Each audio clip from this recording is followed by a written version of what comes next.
नमस्ते बच्चों, welcome back to Rama teachers you. आज हम लोग क्लास 10th के केमिस्ट्री के third chapter metals and non metals का दूसरा वीडियो बनाने वाले हैं।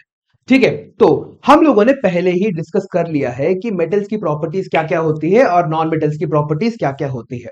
ठीक है, किस तरह से वो अलग अलग जैसे पानी के साथ, एसिड के साथ कैसे रिएक्ट करते हैं, बेसिस के साथ कैसे रिएक्ट करते हैं, क्या ऑक्साइड्स बनाते हैं, कैसे ऑक्साइड्स बनाते हैं, ये सब कुछ हम लोगों ने डिस्कस कर लिया था। ठीक है, तो इस क्लास में हमें क्या करना है, इस क्लास में हमारा इस चैप्टर का दूसरा बड़ा major important case, that is किस तरह से हम लोग एक मेटल को धरती से बाहर निकालते हैं। ठीक है, metals other than gold and platinum do not appear in the कहां पे, अराउंड अस, हमारे अर्थ के क्रस्ट के अंदर, in natural form. Metal, gold और प्लैटिनम के अलावा कुछ भी हमें ऐसे नहीं मिलता है। तो हमें क्या करना पड़ेगा, we will have to refine it. ठीक है, उसको हमें एक्सट्रैक्ट करना पड़ेगा, साफ करना पड़ेगा, उसको हमें अलग अलग रिएक्शंस के थ्रू ले जाना पड़ेगा, फिर ही हमें जो मेटल है वो हमारे हाथ में आएगा। ठीक है, इस पूरे की पूरी फील्ड को हम लोग क्या बोलते हैं पता है, इस पूरे की पूरे फील्ड को हम लोग बोलते हैं मेटलर्जी। ठीक है, what do we call it, call it metallurgy, the study of extraction of minerals, the study of extraction of minerals from the earth's crust via various chemical process is known as metallurgy.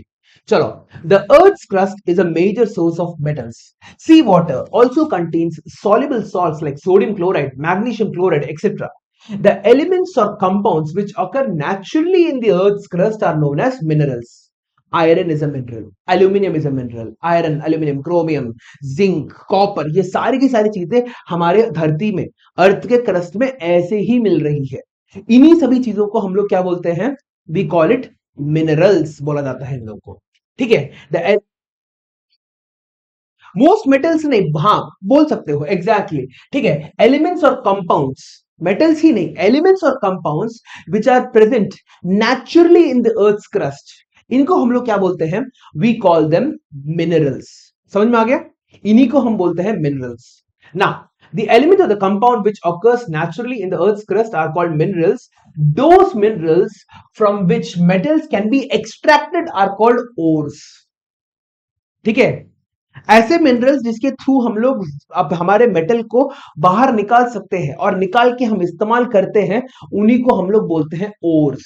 तुम लोगों ने geography में सीखा होगा, minerals में जैसे हमारे पास aluminium का जो ओर होता है उसको हम लोग क्या बोलते हैं, बॉक्साइट, है ना, बॉक्साइट इज एन ओर, कोल का खदाना, है ना, ये सारे के सारे हमारे मिनरल्स ही है। ठीक है, all of these are minerals. ठीक है, sorry, all of these are ores of the minerals, जहां से हमें इस मेटल को प्रॉफिटेबिलिटी एक्सट्रैक्ट कर पा रहे हैं। प्रॉफिटेबली एक्सट्रैक्ट करा अगर हम लोग कर रहे हैं उस ऑब्जेक्ट को या फिर उस सब्सटेंस को हम लोग क्या बोलेंगे, will call it an ore. यहां पे ध्यान दो Aditya. Now, extraction of metals, metallurgy. Metals have an important role in our daily life. Some metals are found in the earth's crust in the free state and some are found in their compound state. जैसे gold, silver, platinum, ये सभी के सभी तुम्हारे free state में ही मिल जाते हैं। मगर तुम्हारे जैसे एल्यूमिनियम हो गया, आयरन हो गया, कॉपर हो गया, ये सभी के सभी तुम्हारे कंपाउंड के फॉर्म में होते हैं। Why do they exist in the form of a compound? कोई मेरे को आंसर कर सकता है? पिछले क्लास में हम लोगों ने सीखा था, Why do they exist in the form of a compound?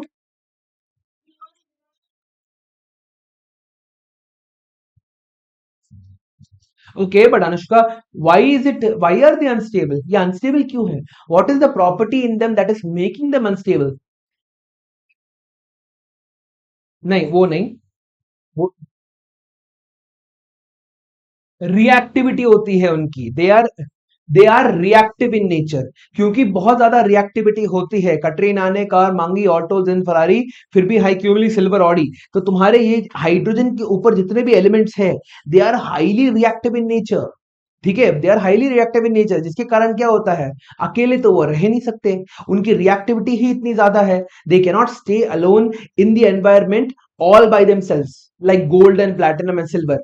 ठीक है, तो इनको कंपाउंड बना के ही रखना पड़ता है।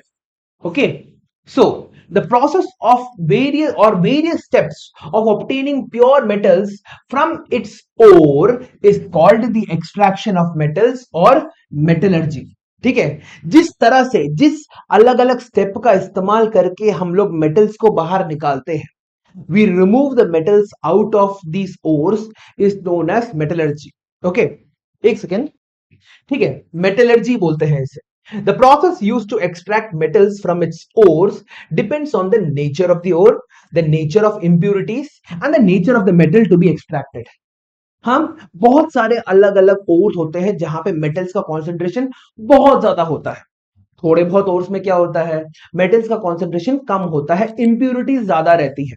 तो सबसे पहली चीज जो होती है वो क्या होता है, मेटल मेटल का जो कंपाउंड है उसको बाहर निकालने के लिए जितनी भी इंप्यूरिटीज थी, जैसे मिट्टी हो गई, गंदगी हो गई, हाँ क्या बोलते हैं ये एनिमल मैटर हो गया, ठीक है, सॉइल हो गया, डर्ट हो गया, ठीक है, अलग अलग चीजों को, अदर मेटल्स हो गए, रॉक्स हो गए, इन सब चीजों को सेपरेट करना पड़ता है फर्स्ट।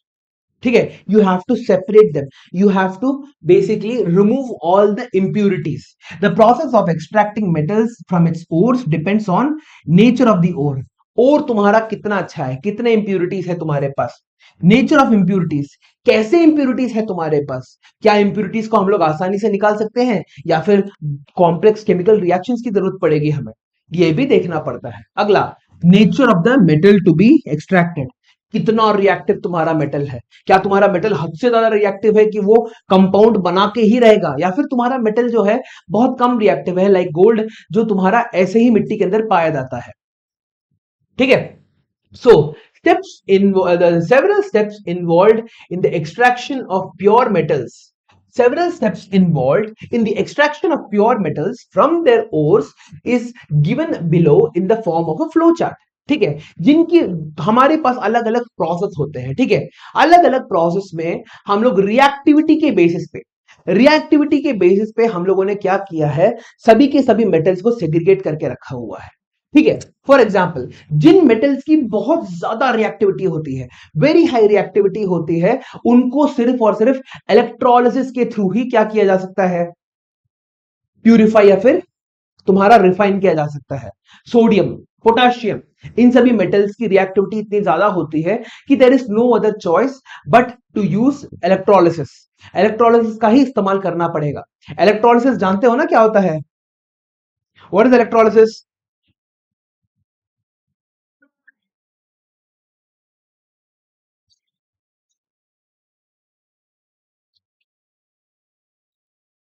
हम लोगों ने बोला कि मेटल्स ऑफ हाई रिएक्टिविटी जो होते हैं वो क्या करते हैं, उनको अगर हमें सेपरेट करके रिफाइन करना है तो इलेक्ट्रोलिसिस ही चलेगा, क्योंकि वो जिसके साथ भी अपना कंपाउंड बनाते हैं वो बहुत ज्यादा टाइटली बाउंड होता है।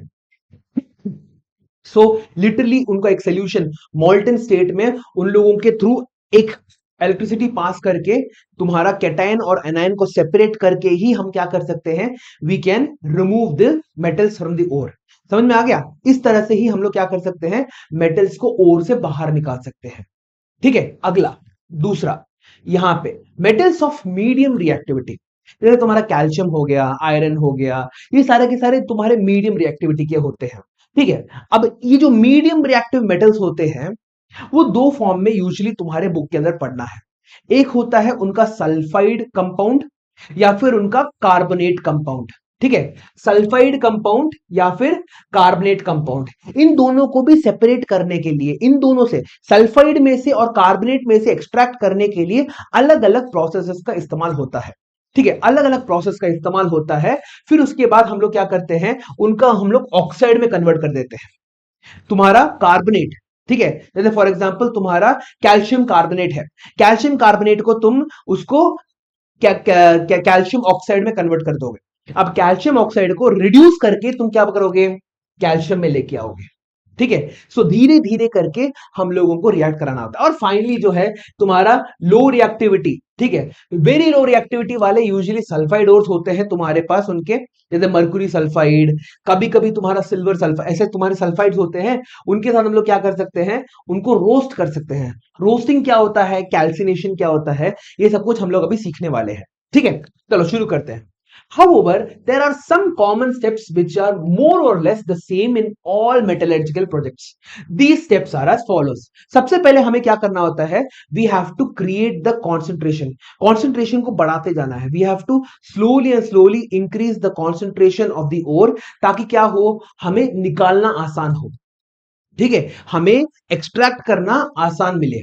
ठीक है, हाँ, अगर तुम एक्सट्रैक्शन प्रोसेस के अंदर तुम रिएक्शंस कर रहे हो, मिट्टी आ गई वहां पे या फिर कोई एनिमल का वेस्ट आ गया वहां पे, देन वो पूरा का पूरा रिएक्शन ही क्या हो जाएगा, गंदा हो जाएगा. मतलब क्या बोलते हैं, डिजास्टरस हो जाएगा तुम्हारा. तो तुम्हें क्या करना है, सबसे पहले you have to remove all the debris. सब कुछ हटाना पड़ेगा. एनरिचमेंट और concentration of the ore, enrichment of metal from the concentrated ore, और फाइनली रिफाइन करना होता है. ठीक है, सबसे पहले तुम्हारे उनके ओर को कॉन्सेंट्रेट करना होता है, फिर उसके बाद ओर में से मेटल को कॉन्सेंट्रेट करना होता है, और फाइनली रिफाइन करना होता है. रिफाइनमेंट में क्या होता है, रिफाइनमेंट तुम्हारा फाइनल स्टेज होता है जहां पे तुम 99.99% प्योर मेटल तुम्हारा वापस निकल के आता है. हाँ, that is pure copper, pure aluminium. ठीक है, वो तुम्हारा विदाउट एनी इंप्यूरिटीज की चीजें ही हम लोग हमारे अप्लायंसेस के अंदर रखते हैं. ठीक है, so enrichment of the enrichment और कॉन्सेंट्रेशन ऑफ द ओर कैसे होता है देखते हैं. The undesirable impurities like soil, sand etcetera found in the ores is called gangue या फिर मैट्रिक्स. ठीक है, हम जो sand, soil, dirt, animal waste, ये सारा का सारा जो चीज होता है तुम्हारा, all of this is known together as gangue. The process used for removing the gang from the ore are based on the difference between the physical and the chemical properties of the gang and the ore. किस तरह से तुम्हें एक ऐसा reaction use करना है जिससे तुम क्या करो, तुम या तो तुम्हारा वो रिएक्शन गैंग पे फोकस करे और गैंग को बाहर निकाल दे, या फिर क्या हो, वो तुम्हारे मेटल्स पे फोकस करे और मेटल्स को ही बाहर निकाल दे. ठीक है, तो इस तरह से हमें सबसे पहले क्या करना है, we have to separate both of them. ठीक है, now depending upon the nature of impurities अलग अलग टेक्निक्स हम लोग यूज कर सकते हैं.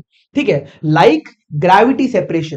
फॉर एग्जाम्पल ग्रेविटी सेपरेशन के अंदर क्या होता है, जो हमारा जो ओर होता है यूजुअली बहुत बहुत भारी होता है.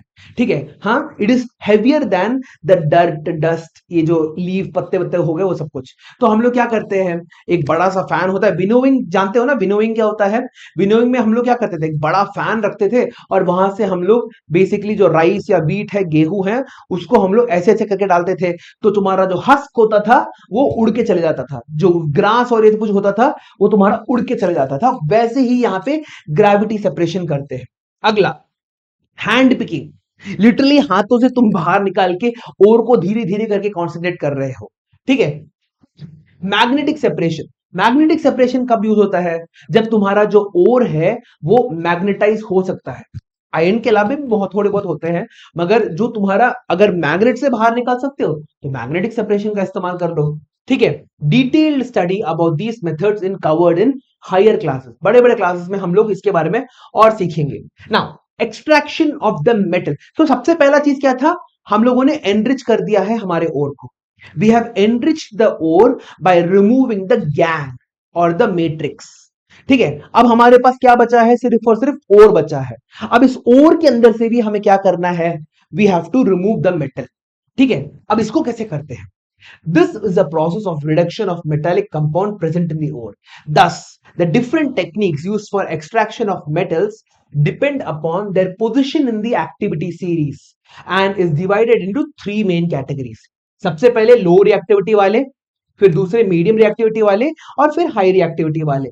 जो लो रिएक्टिविटी वाले होते हैं वो पूरी की पूरी एक्टिविटी सीरीज में कहां पे होते हैं, अरे where do they lie, low reactivity वाले तुम्हारे कहां पे लाई करते हैं, अगर तुम्हारा एक्टिविटी सीरीज यहां से यहां पे है, कटरीना ने कार मांगी सबसे नीचे एग्जैक्टली, मीडियम रिएक्टिविटी वाले बीच में और हाई रिएक्टिविटी वाले सबसे ऊपर तुम्हारे मौजूद होते हैं. ठीक है, अगला. ठीक है, तो potassium, sodium, calcium, magnesium, aluminium. ठीक है, ये सारे के सारे तुम्हारे एक्सट्रीमली रिएक्टिव मेटल्स हैं. Zinc, iron, lead and copper ये तुम्हारे मीडियम रिएक्टिविटी वाले हैं. And gold, silver and platinum gold silver and platinum, ये तो तुम्हें अगर तुम ढूंढने जाओगे तो ये तुम्हारे जमीन में छोटे छोटे टुकड़ों में मिल सकता है। सम पीपल यूजुअली जब वो नदी में जाते हैं, गोल्ड का नगेट ही मिल जाता है, ठीक है, बिल्कुल मोल्टन गोल्ड ऐसे नगेट के फॉर्म में होता है उनको, ठीक है। Belonging to the above three categories, different methods are used for the extracting metals which are explained below. सबसे पहले लो रिएक्टिविटी वालों के लिए हम लोग क्या करते हैं, ठीक है, extraction of metals of low reactivity. metals present at the bottom of the activity series, the metals at the bottom of the activity series are very less reactive, बहुत बहुत कम रिएक्टिव होते हैं, ठीक है। now few metals are comparatively more reactive, thus they occur in their combined form and can be converted into metallic form by heating their ore in the presence of oxygen। हमारे पास यहाँ पे दो अलग अलग मेटल्स जो है, जो सबसे इंपॉर्टेंट है, जो तुम्हें याद रखना है, एक है तुम्हारे पास cinnabar which is known as the ore of mercury. Ore of mercury को हम लोग क्या बोलते हैं, सिनेबार। और हाँ, कंपाउंड के फॉर्म में तो सॉलिड होता है ना वो, pure mercury is in liquid form, naturally नहीं मिलता तुम्हें, वो सल्फाइड के फॉर्म में होता है, चट्टान होता है बिल्कुल एक, उसको धीरे धीरे तोड़ तोड़ के उसे गर्म किया जाता है। गर्म करने पर क्या होता है, तुम्हारा जो सल्फाइड है वो क्या बना देगा, वो तुम्हारा सल्फर डाइऑक्साइड बना देगा और तुम्हें मरकरी साइड वापस मिलेगा, ठीक है। यहां, हाँ बोलो। अच्छा, ठीक है। सो क्या हो रहा है यहां पे, तुम्हारे पास जो सिनेबार है, सिनेबार है वो किसका ओर है, मरकरी का ओर है, ठीक है। It is an ore of mercury, when heated in air in it first changes its into oxide, that is mercury oxide, and then reduces to mercury on further heating, ठीक है। तो यहां पे इस पूरे के पूरे रिएक्शन को समझने की कोशिश करते हैं। हमारे पास क्या है, मरकरी सल्फाइड, HgS। मरकुरी सिर्फ और सिर्फ सल्फर हो तो हम इसे क्या बोलते हैं, sulphide. Mercury sulphide plus oxygen, ठीक है। तो हमें क्या मिलेगा, सबसे पहले इसको बहुत गर्म करना है, we have to heat it up, ठीक है। अगर हम उसको पहले हीट कर देंगे तो तुम्हारा ये जो सल्फर है ना, सबसे पहले ये सल्फर चले जाएगा, the sulphur will go and form तुम्हारा SO2, और यहां पे छोड़ेगा क्या, वो Mercury oxide, HgO। Mercury oxide छोड़ेगा तुम्हारे पास, यहां पे दो और यहां पे दो। तो सबसे पहले तुमने क्या किया है, सल्फर को तुमने भगा दिया है, तुम्हारे पूरे के पूरे मिक्सचर में से यू हैव रिमूव्ड सल्फर। अब सल्फर को भगाने के बाद क्या होता है, तुम्हारा ये मरकुरी ऑक्साइड को अभी किस में कन्वर्ट करना है, मरकुरी में कन्वर्ट करना है। नाउ ये 2HgS, इसको भी अगर हम लोग हीट कर दे in the presence of oxygen तो हमें क्या मिलेगा, 2Hg प्लस O2। ये ये जो है ना, ये है हमारा मेटल जिसको हम लोगों ने हमारे ओर से बाहर निकाला है, ठीक है। The ore of mercury was cinnabar, ठीक है। और फाइनली हमारा जब बाहर निकल के आया, हमारे पास बिल्कुल प्योर मर्क्यूरी मिल रहा है, we are getting fully pure mercury, clear, okay.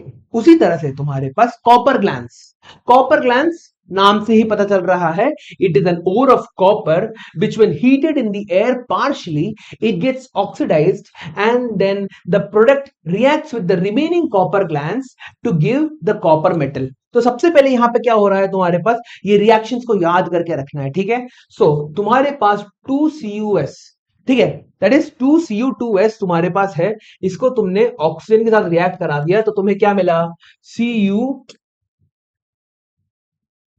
Cu2O, ठीक है। कॉपर ऑक्साइड मिल गया प्लस SO2 मिल गया तुम्हें, ठीक है। कॉपर ऑक्साइड और तुम्हें SO2 मिल चुका है। 2Cu2S plus 3O2 gave you Cu2O plus SO2। अब ये जो कॉपर ऑक्साइड तुम्हारे मिक्सचर के अंदर है, सभी के सभी एक साथ तो कॉपर ऑक्साइड नहीं बनेंगे ना, थोड़े बहुत जो कॉपर ऑक्साइड थे अब वो क्या करेंगे, कॉपर ग्लैंड्स के साथ, that is Cu2O plus Cu2S, ये तुम्हारा क्या बना देगा, तुम्हारा Cu plus 2SO2, 2Cu plus 2SO2 बना देगा। तो यहां पे क्या हुआ था, सबसे पहले हम लोगों ने क्या किया, वी इंक्रीज द टेम्परेचर, ठीक है, we increase the temperature to a very high degree. बहुत ज्यादा हाई डिग्री के लिए हम लोगों ने टेम्परेचर को बढ़ा दिया। टेम्परेचर को बढ़ाने के कारण क्या हुआ, थोड़ा बहुत कॉपर ग्लैंस जो था तुम्हारा, थोड़ा बहुत, इसको हम लोग कॉपर सल्फाइड भी बोलेंगे या कॉपर ग्लैंस भी बोलेंगे, थोड़ा बहुत कॉपर सल्फाइड या फिर कॉपर ग्लैंस तुम्हारा क्या हो रहा है, it is getting converted into copper oxide. अब इसी गर्मी के अंदर तुम्हारा कॉपर ऑक्साइड और कॉपर सल्फाइड मिल जा रहे हैं। मिलने के बाद क्या हो गए, उन्होंने कॉपर मेटल बनाया और तुम्हारा सल्फर डाइऑक्साइड बाहर निकाल दिया। कॉपर मेटल बनाया और सल्फर डाइऑक्साइड को धीरे धीरे करके बाहर निकाल दिया। I hope you understand this, अच्छे से समझ में आया ये बात। तो ये दोनों के दोनों, सबसे पहला है तुम्हारा cinnabar, these are for very low reactivity. Cinnabar ore of mercury, heat करते जाओ, बस हीट करते जाओ, ठीक है। पहले हीट किया ऑक्साइड बना, फिर हीट किया मर्कुरी बन गया, इजी। दूसरा कॉपर ग्लैंस, तुमने सबसे पहले उसे हीट किया तो क्या हुआ, इन the presence of oxygen oxide में कन्वर्ट हो गया, फिर वो ऑक्साइड तुम्हारा खुद ओर के साथ रिएक्ट करके कॉपर बना दे रहा है, ठीक है। ओके, सो ये दोनों के दोनों इंपॉर्टेंट रिएक्शंस है, इसमें से कोई एक आएगा, वन विल कम, ठीक है, एक तुम्हारा आएगा ही आएगा। Next, extraction of metals of medium reactivity. Medium reactivity वाले मेटल्स को हम लोग कैसे एक्सट्रैक्ट कर सकते हैं, हाँ, the metals in the middle of the activity series such as iron, zinc, lead, copper, etc. are moderately reactive, ठीक है, हाँ, not highly reactive like potassium but not less reactive like gold, ठीक है। Now these metals are usually present as sulfides or carbonates in nature. These sulfides or carbonates are first converted into metal oxides because it is easy to extract metals from its oxide, ठीक है। हमेशा सबसे पहली चीज जो हम लोग करेंगे that is always convert them into oxides. हम लोगों ने सिनेबार के लिए भी यही किया, हम लोगों ने कॉपर ग्लैंस के लिए भी यही किया है, ठीक है। सबसे पहले उसे क्या कर दिया, ऑक्साइड में कन्वर्ट कर दिया। ऑक्साइड में कन्वर्ट करने के बाद हमारा क्या हो रहा है, ठीक है, these sulphides and carbonates are first converted into oxides, फिर रिड्यूस करके हम उन्हें क्या कर देंगे, मेटल्स में कन्वर्ट कर देंगे। अगला देखो, sulphides are converted into oxides by a process called roasting and carbonates are converted into oxides by a process called calcination, ठीक है। हाँ, अगर तुम्हारा सल्फाइड ओर है, मीडियम रिएक्टिविटी वाले मेटल के साथ एक सल्फाइड ओर है, तो तुम रोस्टिंग का इस्तेमाल करोगे। अगर तुम्हारा एक ऐसा मेटल है जो मीडियम रिएक्टिविटी का है मगर वो कार्बोनेट बना रहा है, तो क्या करेंगे हम लोग, कैल्सिनेशन, कार्बोनेट कैल्सिनेशन का इस्तेमाल करेंगे। ये दोनों के दोनों रिएक्शंस के अंदर अलग अलग मेथड्स का इस्तेमाल हो रहा है, जिसके कारण ही हम लोगों ने इसे क्या किया है, दोनों के दोनों केसेस में what we are doing, converting them into oxides, oxides को हम लोग रिड्यूस करके मेटल बना रहे हैं, बस दोनों के दोनों केसेस में, ठीक है। तो सबसे पहले देखते हैं यहां पे, ठीक है। Now, sulfides are converted into oxides by a process called roasting, and carbonates are converted into oxides by a process of calcination. The metal oxide thus obtained are then reduced correspond with to the corresponding metal by reducing using suitable reagents like carbon. Carbon का इस्तेमाल करके हम लोग उसे reduce भी कर पाते हैं। Now, roasting के अंदर क्या होता है, ठीक है, it is the process in which a sulphide ore is heated below its melting point. एक सल्फाइड ओर का मेल्टिंग पॉइंट होगा, हाँ, मरकुरी सल्फाइड का मेल्टिंग पॉइंट होगा, तो हम लोग क्या कर रहे हैं, उसके मेल्टिंग पॉइंट से कम में हम लोग हीट कर रहे हैं in the presence of excess oxygen. एक ऐसे चेंबर के अंदर हम उसे हीट कर रहे हैं जहां पे हद से ज्यादा ऑक्सीजन है, ठीक है। हद से ज्यादा ऑक्सीजन होने पर क्या हो जाता है, तुम्हारा तुम्हारा जो सल्फाइड ओर है वो ऑक्साइड ओर में कन्वर्ट हो जाएगा, सल्फाइड ओर जो है वो ऑक्साइड ओर में कन्वर्ट हो जाएगा, ठीक है। ZnS जिंक सल्फाइड को ऑक्सीजन के साथ रिएक्ट कराया तो zinc oxide plus sulphur dioxide मिल गया, ठीक है।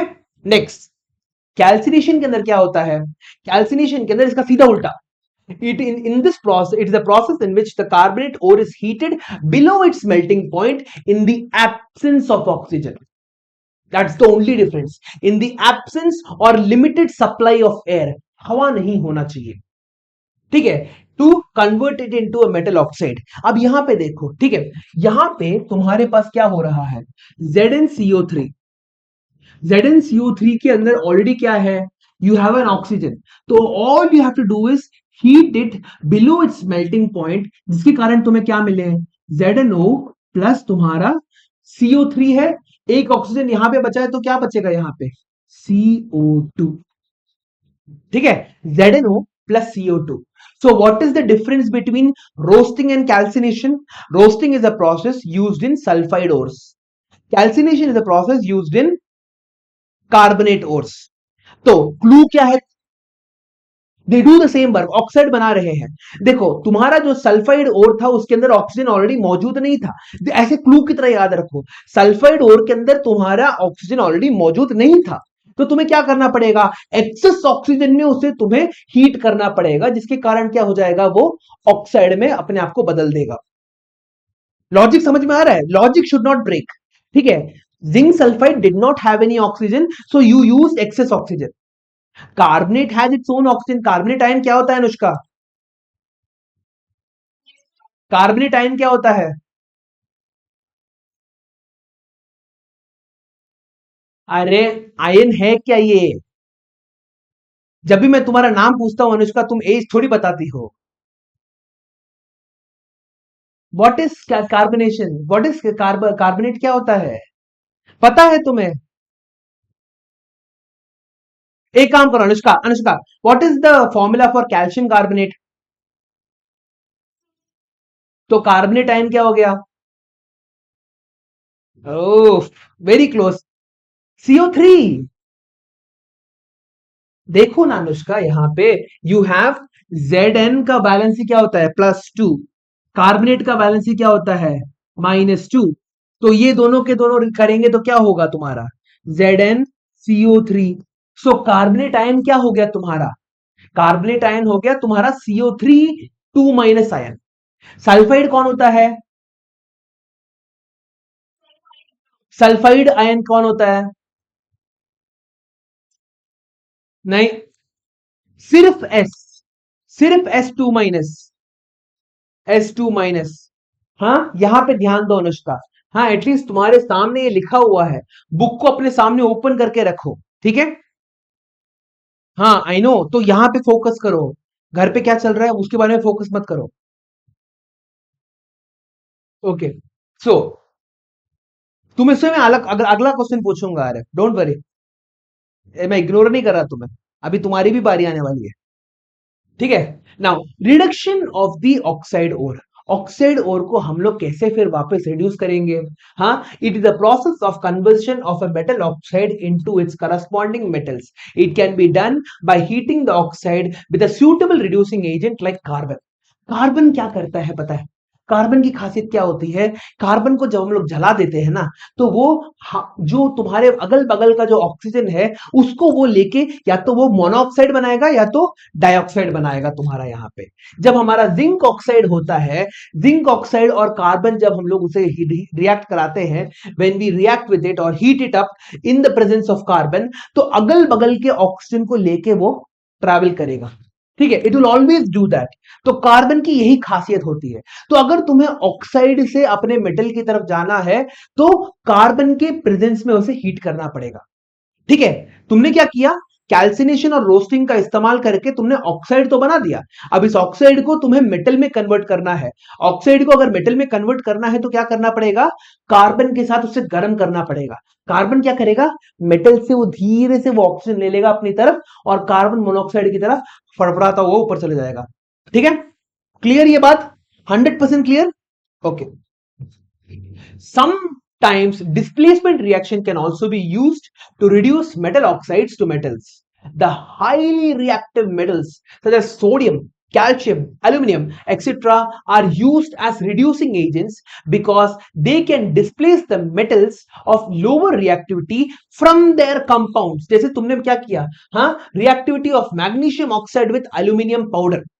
मैग्नीशियम हमारा क्या होता है, एल्यूमिनियम के नीचे आता है, हाँ कैटरीना ने कार मांगी ऑल्टो, ऑल्टो जेन फरारी फिर भी हाई क्यू कार मैंगनीज, ये तो मैंगनीज है तुम्हारा, मैंगनीज यार, यार रिडक्शन ऑफ मैंगनीज लिखा है ना इन्होंने, मैंगनीज तुम्हें नहीं पता, ओके, मैंगनीज का तुम्हें नहीं पता, मैग्नीशियम सोच रहा था मैं। मैंगनीज तुम्हारा it is less reactive than oxygen, sorry aluminium. Magnesium तुम्हारा एल्यूमिनियम से लेस रिएक्टिव होता है। और हमारा डिस्प्लेसमेंट रिएक्शन क्या बोलता है? What is the displacement reaction से आरिफ, सॉरी श्रेयस, क्या बोलता है डिस्प्लेसमेंट रिएक्शन?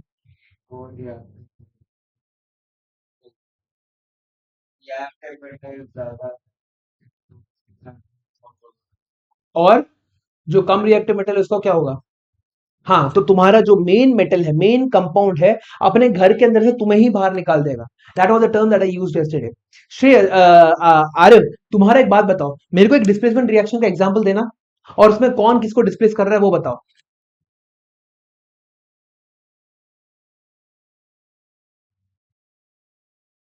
एक सेकंड रुको अनुष्का, कोई भी एक डिस्प्लेसमेंट रिएक्शन बता दो, फर्स्ट चैप्टर में सीखे हो तुम। द फेमस डिस्प्लेसमेंट रिएक्शन, नहीं होल नहीं।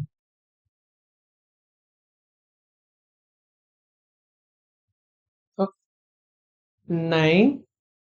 हाँ, यूर क्लोज, मगर रिएक्शन बोलो।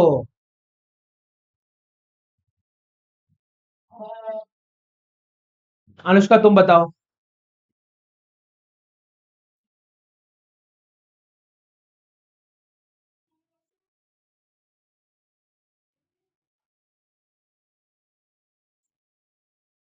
हाँ, गिव्स बोलते हो उसे बीच में, इट इज देन नहीं, गिव्स, ठीक है।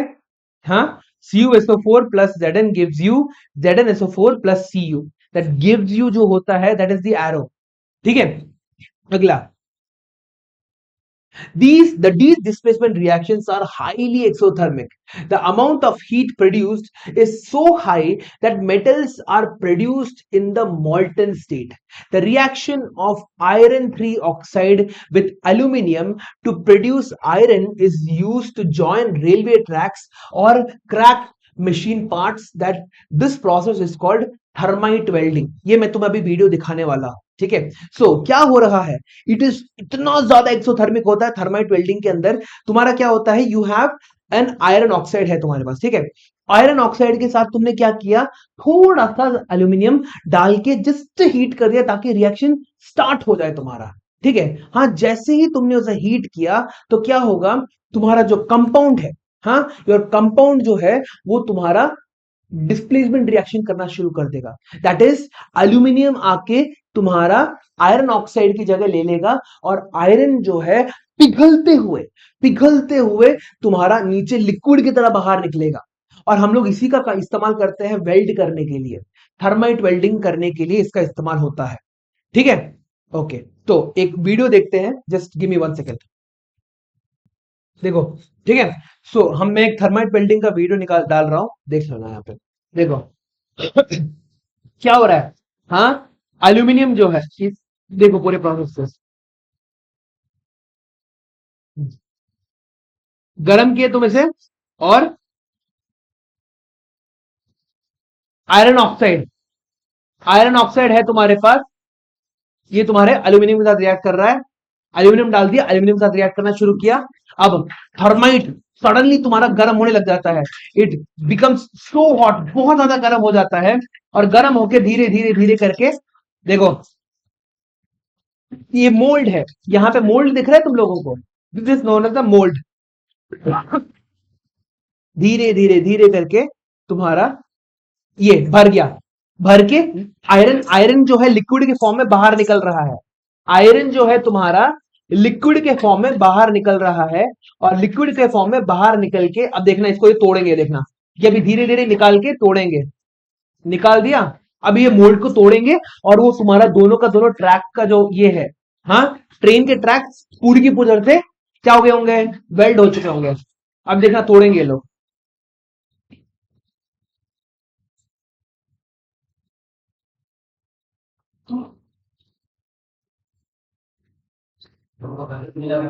अरे वो लोग वो हीट वाले ग्लव्स पहने हुए हैं ना, गरम तो लगेगा ही, तब भी गरम लगेगा, रेडिएशन हो रहा होगा। अब देखना तोड़ने वाला है ये लोग। ये बहुत, मैं हर साल दिखाता हूँ ये, तुम लोग तीसरे बैच हो जो ये वीडियो, सेम वीडियो को देख रहे हो। चलो,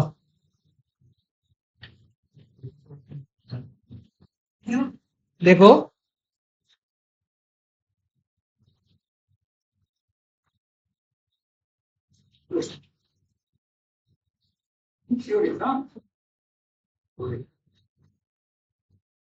धड़क कर वही क्रश कर रहे हैं ना वो लोग, देखो।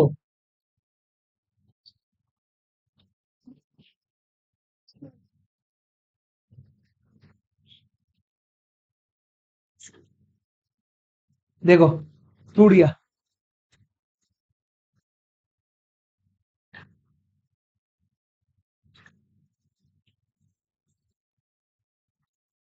हर साल सेम वीडियो दिखाता हूं मैं।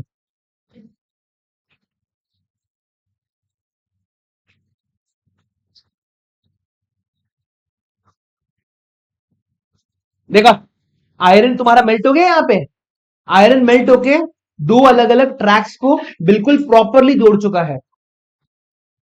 देखो, जो एक्सेस है आयरन है उसको वो लोग निकाल रहे हैं। अब इसको शेप करेंगे, घिस घिस कर शेप कर देंगे, और दो अलग अलग तुम्हारे ट्रेन के ट्रैक्स अच्छे से जुड़ गए by just a chemical reaction. Thermite welding इसी को बोला जाता है। ठीक है, ये पूरा का पूरा मेल्टेड आयरन है तुम्हारा, ये इट इज मेल्टेड आयरन।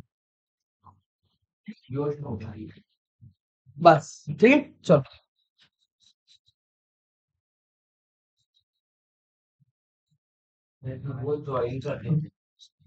हाँ, बिल्कुल, मेल्ट करके वेल्ड करके ज्वाइन हो जाता है वो। हाँ, गलत क्यों करेंगे, वो लोग एक्सपीरियंस लोग हैं ना। हाँ, नहीं होता है, वो होता है तो वो फिर से रिपीट करेंगे उससे। वो लोग एक्सपर्ट्स हैं इन फील्ड्स में। ठीक है ना। इसी को हम लोग क्या बोलते हैं, थर्माइट वेल्डिंग। तुम्हारे सामने मैंने रिएक्शन दिखा दिया कैसा होता है। Fe3O4, sorry Fe2O3, iron 3 oxide. Iron oxide जो है, फेरिक ऑक्साइड जो है तुम्हारा, उसको तुमने एल्यूमिनियम, तुमने देखा उस कंटेनर के अंदर एक बंदा, एक क्या बोलते हैं, जस्ट एक छोटा सा एक टुकड़ा डाल रहा था, और वो टुकड़ा डालने पर इतना ज्यादा वायलेंट रिएक्शन हो गया कि तुम्हारा जो आयरन है, सॉलिड फॉर्म में जो आयरन था वो पिघल गया। इट मेल्टेड, और मेल्ट करने के बाद वो फ्लो होके वो जॉइंट्स को सील कर देता है। इतना ज्यादा, it is a very very very highly exothermic reaction. और तुम्हारा फिर क्या मिलता है, aluminium, of course aluminium oxide तो बनेगा ही बनेगा। एल्यूमिनियम ऑक्साइड, और बहुत ज्यादा हीट रिलीज होगा। अंडरस्टूड। तो ये तीनों के तीनों जो प्रोसेस है तुम्हें अच्छे से समझना है। कैल्सिनेशन, फिर तुम्हारा क्या बोलते हैं रोस्टिंग, और तीसरा तुम्हारा रिडक्शन। रिडक्शन तुम लोग या तो कार्बन के साथ कर सकते हो, या फिर एक उससे भी ज्यादा, जो भी मेटल है उससे भी ज्यादा एक रिएक्टिव मेटल को तुम क्या कर सकते हो, थर्माइट रिएक्शन करा सकते हो। By thermite reaction also you can get your metal. समझ में आ गया। अगला, so extraction of metals of high reactivity. हाँ, तुम्हारे जो ग्रुप वन में पहले सबसे ऊपर जो होते हैं, metals like calcium, sodium, magnesium etcetera placed, हाँ बोलो। नहीं, सबसे नीचे वाले तो तुम्हारा वो सिनेबार और तुम्हारा कॉपर ग्लैंस हो गए। फिर उसके बीच वाले में रोस्टिंग, कैल्सिनेशन, और ये दोनों होने के बाद जब तुम्हारा ऑक्साइड बन गया, उस ऑक्साइड के लिए या तो तुम कार्बन का इस्तेमाल कर सकते हो रिड्यूस करने के लिए। रिड्यूस करने का मतलब होता है ऑक्सीजन को बाहर निकालना। ठीक है, हाँ, मेटल ऑक्साइड में से ऑक्सीजन को बाहर निकाल दिया, रिड्यूस कर दिया तुमने। या फिर एक और हायर रिएक्टिव मेटल को डिस्प्लेस करते हुए तुम अपना मेटल को बाहर निकाल सकते हो। That is thermite welding. Thermite welding आता है, what is thermite welding, give a reaction for thermite welding, where is thermite welding used for. ये तीनों के तीनों तुम्हारे क्वेश्चंस आते ही आते हैं। ठीक है, so be very very careful about that topic. Now, extraction of metals of high reactivity. Metals like calcium, sodium, magnesium, etc., placed at the top of the reactivity series are highly reactive, so they are not found in nature as free elements. ठीक है, free elements की तरह तुम्हें कभी sodium मिलेगा ही नहीं। ठीक है, the metallic compounds at the top of the activity series cannot be reduced by carbon or any other reducing agent due to their high affinity towards oxygen than carbon. They are, उनका जो oxide भी होता है ना, वो भी तुम्हारे carbon से तुम बाहर नहीं निकाल सकते, क्योंकि कार्बन जो बॉन्ड बना रहा है ऑक्सीजन से, उससे भी खतरनाक बॉन्ड बना के बैठा हुआ है मेटल खुद तुम्हारा ऑक्सीजन के साथ। ठीक है, इसको चाहे तो बार बार रिपीट करते हुए सुन सकते हो तुम लोग, जो मैंने अभी बोला। कार्बन जो ऑक्सीजन के साथ बॉन्ड बनाता है, when it forms carbon monoxide या फिर कार्बन डाइऑक्साइड, कार्बन मोनोऑक्साइड जो तुम्हारा बन रहा है, ठीक है, हाँ, कार्बन मोनोऑक्साइड जो तुम्हारा बॉन्ड बना रहा है उससे भी स्ट्रॉन्ग बॉन्ड होता है तुम्हारा मेटल का, ठीक है। सो कार्बन का इस्तेमाल करके तुम उसको सेपरेट नहीं कर सकते, you cannot reduce that by using carbon. Metal जो है ऑक्सीजन के साथ एक बहुत स्ट्रॉन्ग बॉन्ड बना चुका है, ठीक है, हाँ, तोड़ सकते हैं भी और सब कुछ कर सकते हैं, मगर हम लोग कार्बन का इस्तेमाल नहीं कर सकते, that's all I am trying to say. Exactly, ठीक है। So the metallic compounds at the top of the activity series cannot be reduced by carbon or any other reducing agent due to their high affinity towards oxygen. Affinity मतलब क्या है? Attraction. Affinity मतलब attraction. उनका जो attraction है oxygen के साथ वो हद से ज्यादा है, it is very very high, ठीक है, तो कार्बन उसे बीच में आके उसे तोड़ नहीं सकता। नाउ इलेक्ट्रोलिटिक रिडक्शन का इस्तेमाल होता है यहां पे। We have another method called electrolytic reduction. Sodium, magnesium and calcium are obtained by electrolysis of their molten state. मैंने कल क्या बोला था? किसी को याद है सोडियम क्लोराइड का मेल्टिंग पॉइंट क्या होता है? 800 degree Celsius, 800 degree Celsius, very good. So 800 degree Celsius होता है। Electrolytic reduction, sodium, magnesium and calcium are obtained by the electrolysis of their molten chlorides, ठीक है। Metal is deposited at the cathode, the negative electrode, and chlorine is liberated at the anode, the positive electrode. Cations कहां पे जाते हैं Aarav? Cations कहां पे जाते हैं? जब हम लोग इलेक्ट्रिसिटी पास कराते हैं मोल्टन स्टेट से, कैटायंस कहां पे जाते हैं? एक सेकंड रुको, कैटायंस कहां जाएंगे?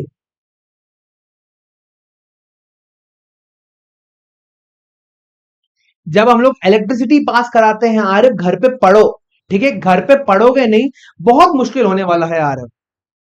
हाँ, तुम क्या बोलते हैं क्लास में क्वेश्चन के आंसर्स नहीं दे पा रहे हो, क्लास में पढ़ो इनको, समझ में आया? सो हाँ हाँ, बोलो बोलो अनुष्का, बोलो।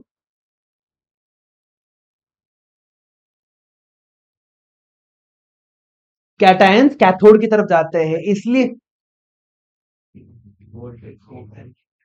मोल्टन स्टेट का रिलेशन है। एक बात बताओ, मैंने क्या बोलते हैं तुम्हारे सामने एक चट्टान रख दिया है सोडियम क्लोराइड का, उसमें मैं इलेक्ट्रिसिटी डाल रहा हूं, कंडक्ट करेगा? वो मूव भी नहीं करेगा। अरे कंडक्ट कैसे? मोल्टन स्टेट में होता है। हाँ, तुम मतलब सोडियम क्लोराइड को 4000 डिग्री सेल्सियस तक ले जाना चाहते हो?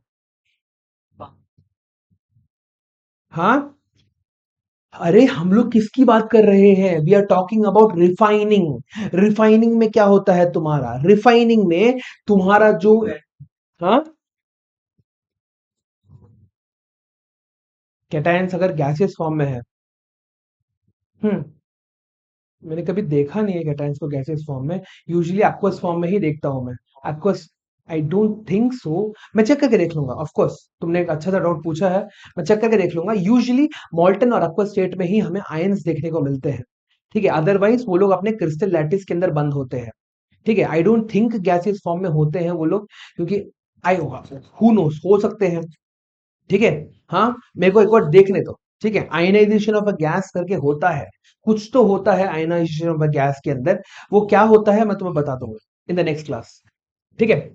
Now, electrolytic reduction. Sodium, magnesium and calcium are obtained by the electrolysis of their molten chlorides. ठीक है, sodium chloride, magnesium chloride, calcium chloride, इसको हम लोग क्या करते हैं, सबसे पहले पिघला देते हैं, ठीक है, इतना ज्यादा टेम्परेचर में लेके जाते हैं कि वो पिघल चुका होता है, it is in the molten lava के फॉर्म में होता है लिटरली वो, ठीक है। और उसके थ्रू क्या किया जाता है, metal is deposited at the cathode. क्यों? क्योंकि मेटल जो होता है क्या बनाता है, कैटायन बनाता है, और कैथोड हमारा आर कौन सा ये होता है, पॉजिटिव होता है क्या negative? What is cathode? Negative होता है। एनोड तुम्हारा पॉजिटिव होता है। तो जो तुम्हारा पॉजिटिव कैटायन निकल के आ रहा है वो कैथोड के नीचे जाके डिपॉजिट कर लेगा अपने आप को, ठीक है। और जो तुम्हारा एनायन है, जो क्लोरीन है, वो क्या करेगा, दो क्लोरीन मिलके क्या बना देंगे अपने आप को, क्लोरीन गैस बना के वो लोग लिबरेट करेंगे बाहर की तरफ। ये हमारा क्लोरो अल्कैली प्रोसेस में तुम लोगों ने ऑलरेडी सीखा हुआ है। क्लोरो अल्कैली प्रोसेस के अंदर कौन कौन से गैसेस प्रोड्यूस हो रहे थे? हाइड्रोजन एंड क्लोरीन गैस तुम्हारे प्रोड्यूस हो रहे थे क्लोरो अल्कली प्रोसेस के अंदर। ठीक है। ओके। आदित्य, नहीं होता, नहीं होता। क्लोरो अल्कली प्रोसेस के अंदर तुम्हारा हाइड्रोजन गैस, क्लोरीन गैस और क्या प्रोड्यूस होता है आदित्य, क्लोरो अल्कली प्रोसेस के अंदर? हम्म। क्लोरो अल्कली प्रोसेस क्या बनाने के लिए इस्तेमाल किया होता है वो बता दो मेरे को। हम्म। आरब की तरह मत बताओ, तुम मेरे को आंसर बताओ। हाँ, मैं मार दूंगा आदित्य। हाँ। नहीं नहीं नहीं नहीं नहीं, क्या होता है, what is the product, what is the product? Hmm. Chloro alkali process क्या होता है बताओ।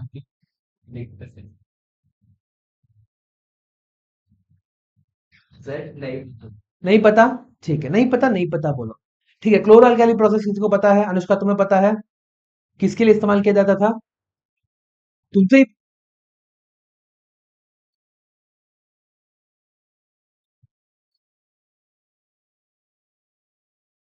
नहीं, गलत गलत गलत गलत गलत गलत। नहीं नहीं। ये क्वेश्चन रिपीट करते हैं पूरा। ये अरे मैं हूं ना गलत बोलने के लिए, उनकी बेइज्जती करने के लिए मैं हूं ना, तुम्हें क्यों चिल पड़ रही है? मैं करता हूं उन्हें। आरिफ को बोला मैंने, पढ़ो। हाँ। हाँ। हाँ, क्योंकि वो पढ़ता नहीं है। हाँ, अगर जिस दिन तुम पढ़ना शुरू करोगे आदित्य, मैं तुम्हें टारगेट नहीं करूंगा। मेरे को तुम्हें देखो, मैं तुम्हें टारगेट करूंगा, ऑफ कोर्स टारगेट करूंगा मैं तुम्हें। हाँ। मेरे ट्यूशन छोड़ दो वरना। I am going to target. हाँ। I am. कहीं पे भी जाओ तुम, you have to somehow score marks in 10th class boards.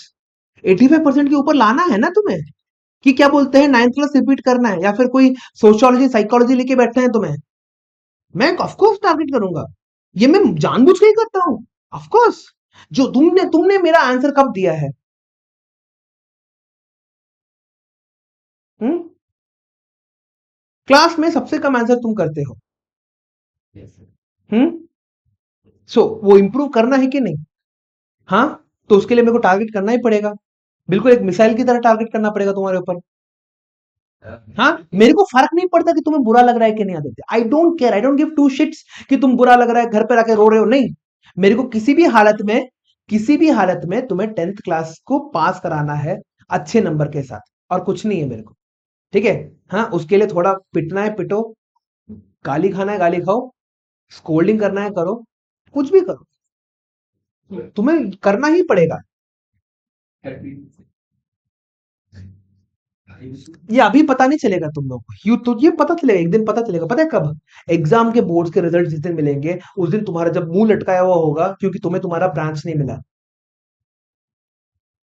ये है, ये अभी आने वाला है, 7 महीने में तुम्हारा फ्यूचर डिसाइड होने वाला है। बाकी तुम्हारी मर्जी, I leave it up to you. तुम्हें गेम्स खेलने हैं, फुटबॉल खेलना है, करो, कुछ भी करो। मगर फिर उसके बाद इंडिया में तो ऐसे ही होता है आदित्य, 10th क्लास में अगर मार्क्स नहीं मिले, पूरा का पूरा फ्यूचर डिसाइड हो जाएगा तुम्हारा एक ही बारी में। हम्म।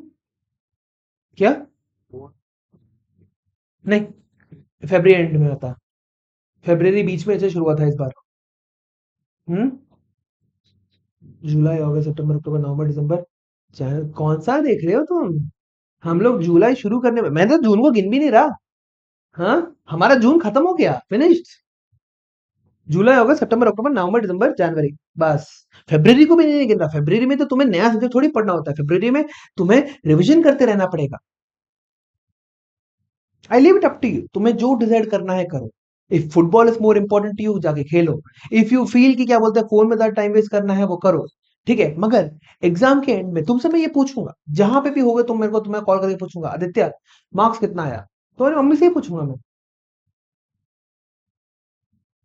मेरे को किसी भी हालत में तुम्हें पास होते हुए देखना है इन अच्छे नंबर के साथ। वो तुम्हारे ऊपर ही है, वो कोई और तुम्हें नहीं बता सकता, nobody can control that. कोई और तुम्हारे लिए पढ़ नहीं सकता। बुरा लग रहा है, लगने दो, मेरे को घंटा फर्क पड़ता है तुम्हें बुरा लग रहा है।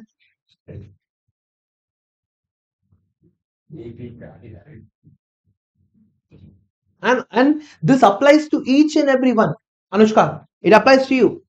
आरिफ तुम्हारे पे भी अप्लाई करता है, तुम्हारे पे भी अप्लाई करता है शेयर्स।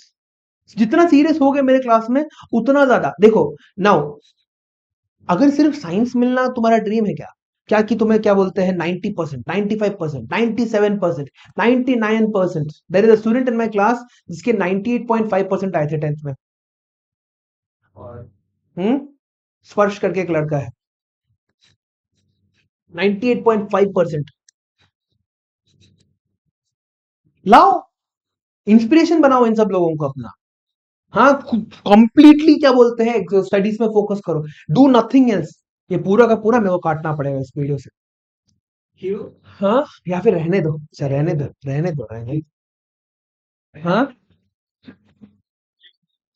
हाँ, रहने दो, रहने दो।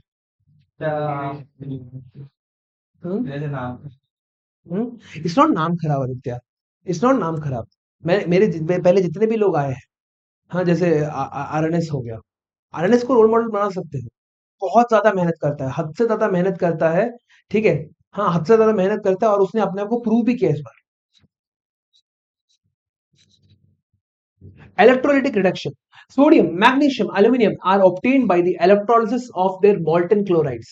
Metal is deposited at the cathode, the negative electrode, and chlorine is liberated at the anode, the positive electrode. ये रिएक्शन तुम्हारा कैसे होता है? देखो, यहां पे तुम्हारे पास एक कंटेनर है, you have a container like this, ठीक है, और यहाँ पे तुम्हारे पास दो इलेक्ट्रोड्स है ऐसे करके, एक ये इलेक्ट्रोड हो गया, एक तुम्हारा ये इलेक्ट्रोड हो गया, ठीक है, और इसके अक्रॉस हम लोग क्या कर रहे हैं, we are placing a battery. तो अनुष्का, ये इन दोनों में से ये मेरा क्या हो जाएगा, एनोड बन जाएगा, और ये मेरा क्या होगा, कैथोड। ठीक है, ये मेरा कैथोड हो गया। और इस पूरे के पूरे सोल्यूशन के अंदर मेरे पास क्या है, सोडियम क्लोराइड। सोडियम क्लोराइड पानी में कैसे एग्जिस्ट करता है, Na प्लस और Cl माइनस के फॉर्मेट में होता है। अब तुम्हारा Na प्लस इसके पास चले जाएगा, इस पूरे के पूरे इलेक्ट्रोड में क्या है, बहुत सारे इलेक्ट्रॉन्स है। तो सोडियम क्या कर सकता है, इस इलेक्ट्रोड में से एक इलेक्ट्रॉन अपने पास रख लेगा और इस रॉड के ऊपर चिपक जाएगा। एक सोडियम जो है तुम्हारा इस रॉड के ऊपर एक इलेक्ट्रॉन को लेके अपने आप को चिपका देगा, ठीक है, चिपका देगा वो। और क्लोरीन क्या करेगा, यहां पे पॉजिटिव इलेक्ट्रोड में जाएगा, पॉजिटिव इलेक्ट्रोड के अंदर जाके एक इलेक्ट्रॉन उसे दे देगा, it will give it an electron. और क्या करेगा, दो क्लोरीन एटम्स, ठीक है, एक क्लोरीन यहां से, एक क्लोरीन यहां से, दोनों के दोनों यहां पे आएंगे, अपना जो एक्सेस इलेक्ट्रॉन है वो कैथोड को दे देंगे, सॉरी एनोड को दे देंगे, और एनोड को देके दो अलग अलग क्लोरीन एटम्स मिलके क्लोरीन गैस बना देंगे। ठीक है, so again what is happening in this process, तुम्हारे पास एक कंटेनर है, कंटेनर के अंदर तुमने सोडियम क्लोराइड सॉल्यूशन डाल के रखा हुआ है, और तुम्हारे पास एक बैटरी कनेक्टेड है। बैटरी कनेक्टेड में क्या हो रहा है, एक साइड तुम्हारा एनोड बन जा रहा है, एक साइड तुम्हारा कैथोड बन रहा है। एनोड में क्या जा रहा है, हमारा एनायन जा रहा है, क्लोरीन। क्लोरीन के पास क्या होता है, क्लोरीन के पास एक एक्स्ट्रा इलेक्ट्रॉन होता है, ठीक है, क्लोरीन के पास तुम्हारे पास एक क्या होता है, एक एक्स्ट्रा इलेक्ट्रॉन। तो वो एनोड की तरफ जाके क्या बन जाएगा, टू क्लोरीन आयंस एनोड के पास जाके Cl2 प्लस तुम्हारा दो इलेक्ट्रॉन एनोड को दे देंगे। उसी तरह से तुम्हारे कैथोड में क्या हो रहा होगा, Na plus plus one electron gives you Na दे देगा। ये दोनों के दोनों रिएक्शन हो गए, ये तुम्हारा क्या एनोड का रिएक्शन हो गया, और ये तुम्हारा कैथोड का रिएक्शन हो गया। ठीक है, एनोड और कैथोड का रिएक्शन इस तरह से काम करता है। So what is happening, sodium literally anode में जाके चिपक जा रहा है, ठीक है, it is getting stuck to the cathode, cathode पे जाके चिपक जा रहा है, और धीरे धीरे धीरे तुम्हारा कैथोड जो है मोटा होते जा रहा है। जितना भी तुम्हारा सोडियम क्लोराइड था उसका पूरा का पूरा डिकम्पोजिशन होके, इलेक्ट्रोलाइटिक डिकम्पोजिशन होके, सारा का सारा जो सोडियम है वो तुम्हारे कैथोड पे जाके चिपक चुका है। और जितना तुम्हारा क्लोरीन था वो क्या हो रहा है, लिबरेट होते हुए क्लोरीन गैस की तरह जा रहा है। तो इसी को हम लोग बोलते हैं इलेक्ट्रोलिटिक रिफाइनिंग। जहां पे हमारे पास जो रिएक्टिव मेटल्स होते हैं, जहां पे हमारे पास जो रिएक्टिव मेटल्स होते हैं वो अपने आप को क्या करते हैं, they basically decompose themselves into form ions, ions बना के they travel towards the their corresponding electrodes and then they form final compounds।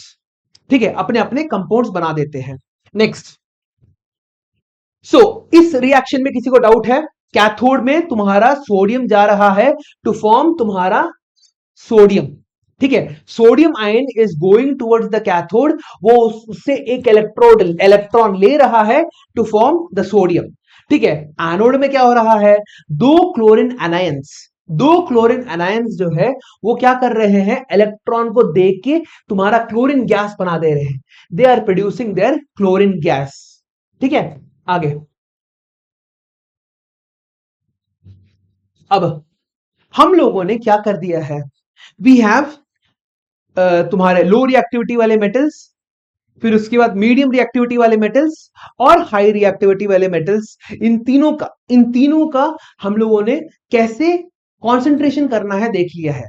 How to concentrate the तुम्हारा minerals from the ores we have understood, ठीक है। अब तो हमारा final step क्या है? इसको, इसकी प्यूरिटी बढ़ानी है, ठीक है। सिर्फ और सिर्फ कॉन्सेंट्रेशन देने से प्यूरिटी बढ़ती नहीं है। तुम लोगों ने किस किस ने ज्वेलरी शॉप गए हो? हाँ, have you ever been to a jewellery shop, Kalyan Jewellers या फिर कहीं पे गए हो? वहां पे गोल्ड में क्या लिखा रहता है? 99.99% प्योर लिखा रहता है। दैट इज, वो जो गोल्ड का जो बार है, गोल्ड की जो ज्वेलरी है, उसके अंदर 99.99% गोल्ड है, 0.01% इंप्यूरिटीज होंगे उसके अंदर, बस 0.01। इसी को हम लोग क्या बोलते हैं? वी कॉल इट रिफाइनिंग, ठीक है। वो जितने भी, इतना ज्यादा प्योर बना दो कि वो तुम्हारा सिर्फ और सिर्फ वो मेटल ही हो, इतना ज्यादा प्योर करना होता है हम लोगों को उसे, ठीक है। आगे देखते हैं। अब इस रिफाइनिंग के अंदर होता क्या है वो समझने की कोशिश करते हैं। Now, refining of metals, it is the process of purification of metals obtained after reduction, ठीक है। रिड्यूस कर दिया, रिड्यूस करके तुम्हें मेटल तो मिल गया, अब उस मेटल को रिफाइन करना तुम्हारा काम है। बिफोर तुम उसे, उससे कोई चीज बना दो, गाड़ी बनाओ या फिर वायर्स के लिए इस्तेमाल करो, तुम्हें उसकी प्यूरिटी को इंक्रीज करनी पड़ेगी। अब एक सिंपल सा एग्जांपल देता हूं, क्यों। तुम्हें पता है कि हम सबका जो वायर है, इलेक्ट्रिकल वायरिंग होती है, उसके अंदर कौन सा मेटल का इस्तेमाल होता है? कॉपर का इस्तेमाल होता है। अब हमको रेजिस्टिविटी करके भी पता है, we know what resistivity is, right. अब अगर तुम्हारा मेटल के अंदर इंप्यूरिटीज होंगे तो उसकी रेजिस्टिविटी बढ़ जाएगी, ठीक है। उसकी तुम्हारी रेजिस्टिविटी बढ़ जाएगी, और अगर रेजिस्टिविटी बढ़ गई तो क्या होगा? तुम्हारा वायर धीरे धीरे धीरे गर्म होने लगेगा, ठीक है, धीरे धीरे गर्म होने लगेगा, फायर हैजार्ड हो सकते हैं। इसलिए बोला जाता है, जब भी घर बना रहे हो या फिर इलेक्ट्रिकल कुछ कर रहे हो, only buy from trusted manufacturers, कोई भी रद्दी वाला वायर इस्तेमाल नहीं कर सकते। एबीबी इलेक्ट्रॉनिक्स, एबीबी इलेक्ट्रिकल्स, वो स्नाइडर इलेक्ट्रिकल्स, उनके वायर्स को ही इस्तेमाल किया जाता है, because they are graded, they are able to carry the load, ठीक है। जो भी अप्लायंसेस होते हैं, अब अगर इंप्यूरिटीज हुए तो तुम्हारी रेजिस्टेंस बढ़ जाएगी, फायर हो सकता है, तुम्हारा वो वायर गर्म कर सकता है, गर्म होने के बाद आग लग सकती है, तुम्हारे पूरे का पूरा घर अंदर से जल सकता है, दीवारों के अंदर से तुम्हारा घर जल सकता है। It is such a strange phenomenon, right. हाँ, तो इंप्यूरिटीज को बाहर निकाल के उसे 119 एटलीस्ट मैक्सिमम प्यूरिटी तक ले जाना is a very important thing to do. समझ में आ गया? Next, so metals like copper, zinc, nickel, gold, and silver are refined electrolytically. In this process, a thick block of impure metal is used as an anode, and a thin strip of pure metal is used as a cathode. ठीक है, यहां पे क्या होता है देखते हैं, ठीक है। हम्म,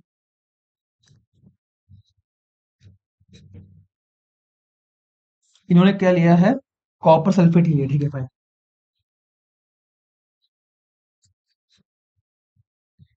ये वाला अगर समझ में ना आए तो बार बार पूछो, ठीक है। ये 3 नंबर का क्वेश्चन बता रहा हूं मैं तुम लोगों को।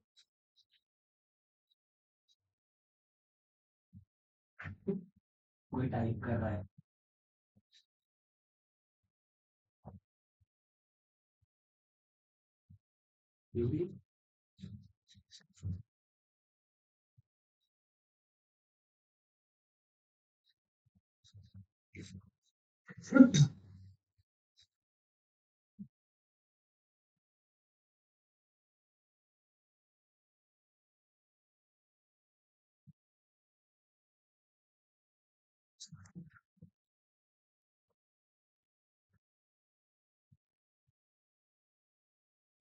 एक साइड में तुम्हारे पास एक इम्प्योर कॉपर रॉड है, दूसरे साइड में तुम्हारे पास एक प्योर कॉपर रॉड है। यहाँ पे एक छोटी सी गलती कर दी थी मैंने, वो प्योर कॉपर रॉड को बहुत पतला बनाना होता है।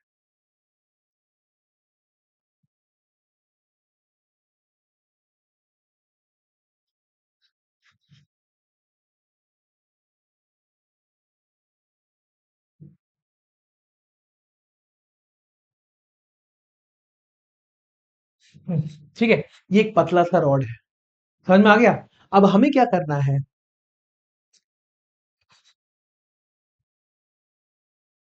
यहां से सो इलेक्ट्रिसिटी को पास किया, इलेक्ट्रिसिटी को पास कर रहे हैं हम लोग, ठीक है। और ये जो सोल्यूशन है ये कॉपर सल्फेट है, कॉपर सल्फेट का ही सोल्यूशन। अब कैन यू सी दिस, एक सेकंड को ऊपर वाले को मैं मिटा देता हूँ।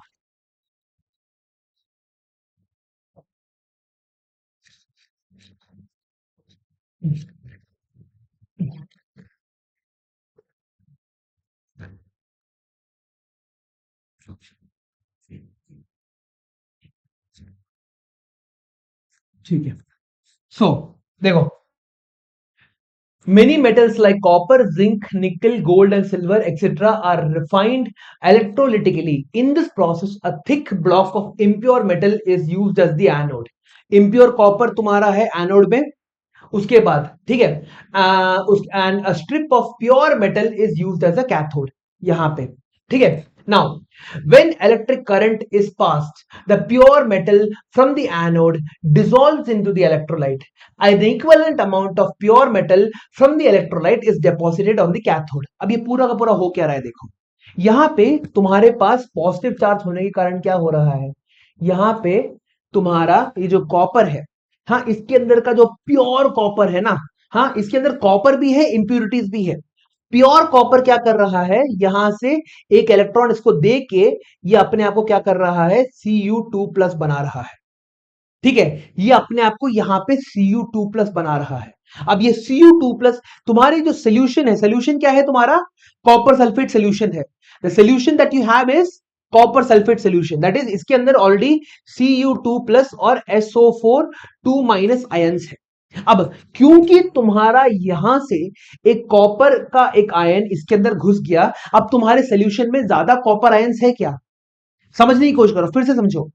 तुम्हारा एनोड के अंदर से जो तुम्हारा यहां पे जो रॉड है, इसमें से धीरे धीरे करके कॉपर आयंस Cu2+ आयंस बाहर निकल रहे हैं, Cu2+ आयंस बाहर निकल रहे हैं, जिसके कारण क्या हो रहा है, तुम्हारे पास जो सोल्यूशन है, इस सोल्यूशन के अंदर अब ज्यादा मात्रा में क्या है, कॉपर आयंस है, ज्यादा मात्रा में तुम्हारे कॉपर आयंस है। अब ये कॉपर आयंस क्या करेंगे, ये तुम्हारे एनोड की सॉरी कैथोड की तरफ जाएंगे और वहां पे जाके चिपक जाएंगे। जो अगर सोच लो 10 कॉपर आयंस तुम्हारे इस इंप्योर रॉड से तुम्हारे सोल्यूशन के अंदर चले गए, तो 10 कॉपर आयंस तुम्हारे यहां से तुम्हारे वो प्योर रॉड के पास जाके चिपक जाएंगे। धीरे धीरे करके एक एक कॉपर का आयन तुम्हारा एनोड से कैथोड की तरफ जा रहा है, ठीक है, एक एक। यू इट इज, सोच के देखो ना, पूरा का पूरा जो तुम्हारा जो स्ट्रक्चर है, उसमें से एक एक एटम करके तुम निकाल रहे हो, एक एक एटम, सिर्फ कॉपर के एटम्स को तुम निकाल रहे हो और दूसरे कॉपर के रॉड में जाके तुम उसे क्या कर रहे हो, चिपका रहे हो, ठीक है। कॉपर के आयंस को तुम निकाल रहे हो और कॉपर के प्योर रॉड के अंदर तुम धीरे धीरे करके उसे डिपॉजिट कर रहे हो, ठीक है। और ये डिपॉजिट करते वक्त क्या हो रहा है, तुम्हारा जो ये इम्प्योर रॉड है वो धीरे धीरे धीरे करके पतला होते जा रहा है ना, और दूसरा वाला तुम्हारा मोटा हो रहा है।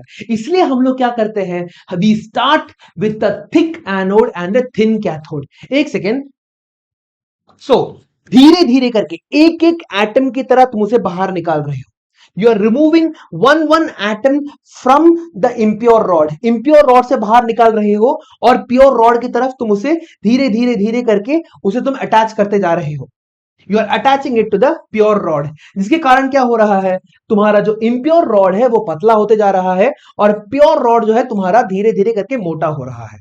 और अब इस रॉड के अंदर जो इंप्यूरिटीज थी वो क्या कर रही है, नीचे ही, क्योंकि इंप्यूरिटीज तो ट्रैवल नहीं कर सकती, इंप्यूरिटीज जो है नीचे ही तुम्हारे कचरे की तरह गिर जा रहे हैं। इसको हम लोग बोलते हैं एनोड मड, एनोड का कचरा, ठीक है, we call this anode mud. तो ये पूरा का पूरा ढंग से एक्सप्लेन करना होता है तुम्हारे ऐप में। I will send you well drawn note, जो जो लिखना है इस चैप्टर, इस वाले क्वेश्चन में, वो मैं तुम लोगों को सेंड कर दूंगा, you can have access to it, ठीक है। ये एक बहुत बहुत बहुत इंपॉर्टेंट क्वेश्चन है, ठीक है। So what is happening here, तुम्हारे कॉपर आयंस यहां से निकल गए और तुम्हारे प्योर रॉड के पास जाके चिपक गए, ये तुम्हारा गायब हो जाएगा और यही बचेगा तुम्हारे पास। Now you have a copper rod which is almost pure copper, almost pure copper बोल सकते हो तो, ठीक है। इस तरह से धीरे धीरे करके एक एक एटम को एक जगह से दूसरी जगह मूव करके हम लोग रिफाइनिंग करते हैं, अंडरस्टूड। हाँ हाँ, बहुत बहुत कम रहेगी रे। सोच के देखो, वो इम्प्यूरिटी इतनी छोटी है, वो एटम्स तुम्हारे निकलते जा रहे हैं, उसके साथ चली गई तो it is very difficult to get 99.9, it is easy to get 99.9% impurity, मगर 100% प्यूरिटी एश्योर करना बहुत मुश्किल होता है। 100% purity, it is a very difficult process, ठीक है। वो पॉसिबल है कैसे? हो सकता है, इट कैन बी पॉसिबल। यही रिफाइनिंग को 10 बार कर लो। See, we don't exceed, everything is about money, ठीक है। अभी गोल्ड का रेट जो है, गोल्ड का रेट कितना है? गोल्ड का रेट अप्रोक्सीमेटली 18,000 के आसपास है, 1 ग्राम गोल्ड, ठीक है। 1 ग्राम गोल्ड 18,000 के आसपास है। अब तुम इस गोल्ड को 100 बार रिफाइन करोगे तो क्या होगा? वो 1 ग्राम गोल्ड तुम्हारा 1 लाख 2 लाख रुपए का होगा। We are okay with having 99.99% purity. Copper wire जो है, कॉपर कितना महंगा होता है पता है तुम्हारा? हाँ हाँ, ये जो बेसिक एम्यूनिटी है, copper is a very expensive metal comparatively, मतलब हम लोग इलेक्ट्रिकल अप्लायंसेस के लिए इस्तेमाल करते हैं। घर बनाने जाओ, तुम्हारे 10 से 15 हजार तो सिर्फ सिर्फ वायरिंग, वायर खरीदने के लिए चले जाएंगे तुम्हारे, ठीक है। And that is, I am talking about a very very rough estimate, छोटा घर बना रहे हो तो, ठीक है। नाउ यहां पे क्या हो रहा है, if we are okay with having 99.9% purity या फिर 99.99% प्योरिटी, 100% प्योरिटी करने जाएंगे तो वही चीज एक्सपेंसिव होने लगेगी। इलेक्ट्रिसिटी का इस्तेमाल हो रहा है, फालतू में थोड़ी मिल रहा है हमें, इतना ज्यादा इलेक्ट्रिसिटी हम लोग पास कराते जा रहे हैं उसके थ्रू। हाँ, ये घंटों लगते हैं, घंटों। It takes a very very very long time for this to take place, समझ में आया? ठीक है। सो इसी को हम लोग इलेक्ट्रोलिटिक रिफाइनिंग बोलते हैं। मैं इसके नोट्स भेज दूंगा। 3 नंबर का क्वेश्चन आता है तुम्हारा। आई थिंक ये चैप्टर खत्म हो चुका है, नहीं? Okay. This cycle is repeated until the whole of the metal ion from the impure block is dissolved and deposited onto the cathode. जब तक तुम्हारा पूरा का पूरा एनोड जो है गायब नहीं हो जाता, तब तक हम लोग क्या करते हैं, तब तक ये प्रोसेस को कंटिन्यू रखते हैं, ठीक है। Okay. Now, the soluble impurities go into the solution, whereas the insoluble impurities settle down at the bottom of the anode and are known as anode का कचरा या फिर anode mud.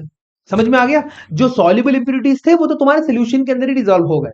Now, copper can be refined by this method. Here, anode is an impure copper, whereas cathode is a pure strip of copper. The electrolyte is a solution of acidified copper sulfate. Acidified copper sulfate का मतलब क्या होगा श्रेष्ठ? Acidified copper sulphate का मतलब क्या होता है?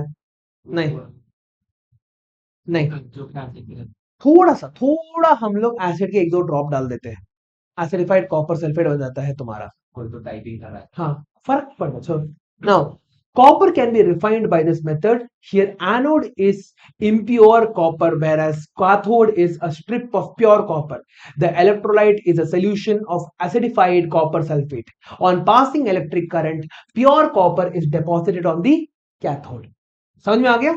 Now next है हमारा corrosion, ठीक है। corrosion के अंदर क्या होता है? It is the slow process of eating away of metals by the reaction of atmospheric air and moisture. Example, rusting of iron. ठीक है, रस्ट करने लग जाता है। रस्ट इज मेटल कैंसर, समझ में आ गया? हाँ, मेटल्स को धीरे धीरे धीरे धीरे खाने लग जाता है तुम्हारे साथ। तुम जब भी देखो ना, हाँ, तुम लोग सरारे में रहते हो, यहाँ पे तुम्हारा जो वो रॉड होता है जहां पे तुम लोग बालकनी में जाते हो, वहां पे हर साल पेंटिंग चलती है, हर साल पेंटिंग चलती है। मगर तभी क्या होता है, मेरे घर के सामने तो पूरा का पूरा जो ये था ब्राउन हो चुका था। हाँ। मेडल के साथ भी तो मेटल्स, मेटल्स की ही बात कर रहा हूं मैं। हाँ, मेटल्स तुम्हारा क्या होता है, तुम्हारा बिल्कुल एक ब्राउन फ्लेक्स की तरह बाहर निकलने लग जाते हैं।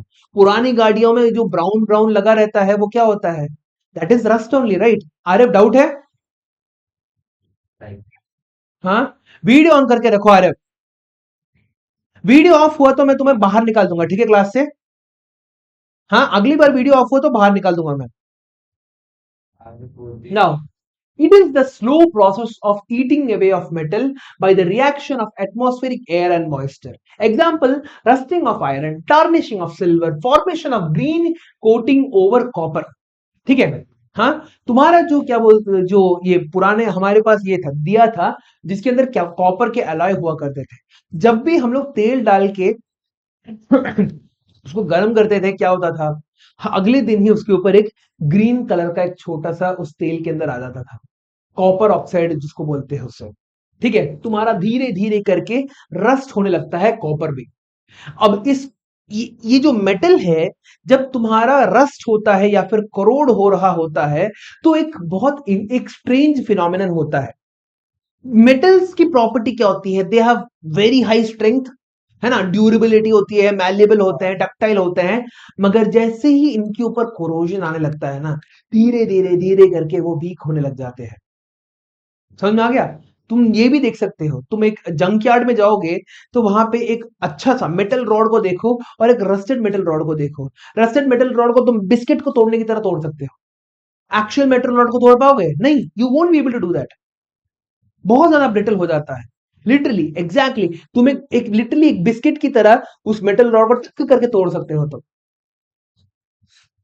Now, rusting of iron, rusting of iron is prevented by galvanization, by making alloys, paintings, greasing and or oiling, tin plating and chrome plating. ठीक है, इन सब का इस्तेमाल करके हम लोग क्या कर सकते हैं, अलॉय बेसिकली रस्टिंग से हम बचा सकते हैं। चलो, इन एक एक चीज में दो इंपॉर्टेंट टॉपिक्स है, एक है तुम्हारा गैल्वेनाइजेशन, दूसरा है अलॉइंग, तीसरा है तुम्हारा आई थिंक एक, हाँ, नॉट एग्जैक्टली सब कुछ इलेक्ट्रोप्लेटिंग में ही आता है, मगर अलग अलग तरीके से बनता है तुम्हारा ये।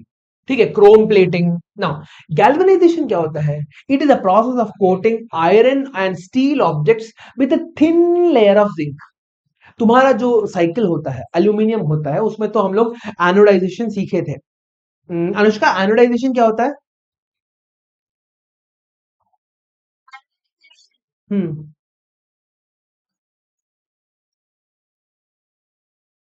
हम्म।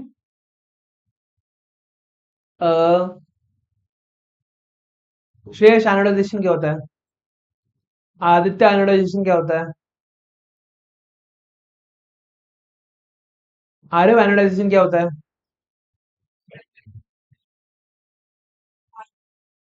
हाँ,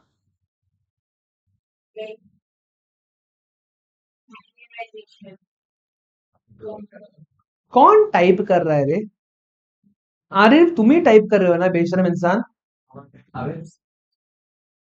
एक काम करो, अपने लैपटॉप को दूर रखना। हाँ, तुम्हारा पूरा का पूरा बॉडी दिखना चाहिए मेरे को। दूर रखो, दूर रखो। ठीक है, नहीं और दूर रख लो, थोड़ा पीछे चले जाओ, पीछे चले जाओ, दूर रख लो। फर्क नहीं पड़ता, फर्क नहीं पड़ता, फर्क नहीं पड़ता, फर्क नहीं पड़ता, तो और पीछे रखो। हाँ, लीड को नीचे करो, लीड को नीचे करो रे। हाँ, तुम्हारे हाथ ऐसे पकड़ के रखो, ठीक है? हाथ फोल्डिंग पोजीशन से हिल गए ना, हाँ, घर पे आके मारूंगा मैं। हाँ, so it is a process of coating. हाँ, एनोडाइजेशन क्या होता है, एनोडाइजेशन के अंदर हमें पता है कि जो हमारा एल्यूमिनियम होता है, वो क्या करता है, नेचुरली एक थिन लेयर ऑफ ऑक्साइड बना के रहता है। It naturally forms a very thin layer of oxide. हम लोग क्या करते हैं, उस एनोड का जो थिन लेयर है, उसी को ही बड़ा करके थिक करते रहते हैं। एनोड नहीं रे, हम लोग क्या करते हैं, एनोड में उसे रखते हैं, we place it in the we place the aluminium strip in the anode, electricity को पास किया जाता है, ऑक्सीजन तुम्हारे वहां पे जाके बहुत ज्यादा ऑक्सीजन तुम्हारे इस एल्यूमिनियम के अक्रॉस जाते हुए क्या होता है, तुम्हें एक मोटी परत, एक मोटी लेयर ऑफ क्या मिलता है, हाँ एल्यूमिनियम ऑक्साइड देखने को मिलता है। नहीं, ये अलग ही चीज है, दिस इज डिफरेंट। यहाँ पे हम एल्यूमिनियम जैसे मटेरियल को प्रोटेक्ट करने के लिए, preventing aluminium from getting weakened, from getting oxidised, हम लोग क्या करते हैं, हमारे उस एल्यूमिनियम के मटेरियल को हम लोग एनोड पे रखते हैं। एनोड पे रखने के कारण क्या होता है, हाँ, और इलेक्ट्रिसिटी को पास करने के कारण क्या होता है, बहुत सारा ऑक्सीजन जो गैस है, पानी हाइड्रोलाइज हो जाएगा, तुम्हारा H2 जो है कैथोड से बाहर निकलेगा और तुम्हारा O2 एनोड से बाहर निकलेगा। ये जो O2 जो है तुम्हारे जो एल्यूमिनियम के थ्रू जाता है, तो वो क्या करता है, एल्यूमिनियम के साथ रिएक्ट कर देता है, जिसके कारण उसके ऊपर एक एक मोटी मोटी मोटी लेयर ऑफ एल्यूमिनियम ऑक्साइड बनने लगती है, जिसके कारण क्या होता है, तुम्हारा मटेरियल सेफ हो जाता है। गैल्वेनाइजेशन के अंदर क्या होता है, हम लोग एक मेटल के ऊपर जिंक को लगा देते हैं, ठीक है, जिंक को लगा देते हैं, a thin layer of zinc. It is done by dipping the object in मॉल्टन zinc, ठीक है, एक मॉल्टन जिंक के अंदर ऐसे डाल दिया, बाहर निकाल दिया, ठीक है। The galvanised article is protected against rusting even if zinc coating is broken. हाँ, क्या, the galvanised article is protected against rusting even if the zinc coating is broken. यहां पे क्या हो रहा है तुम्हारे, एक सेकंड को, क्या अगर वो टूटेगा नहीं ना, वो थोड़ा धीरे धीरे निकलेगा तो भी।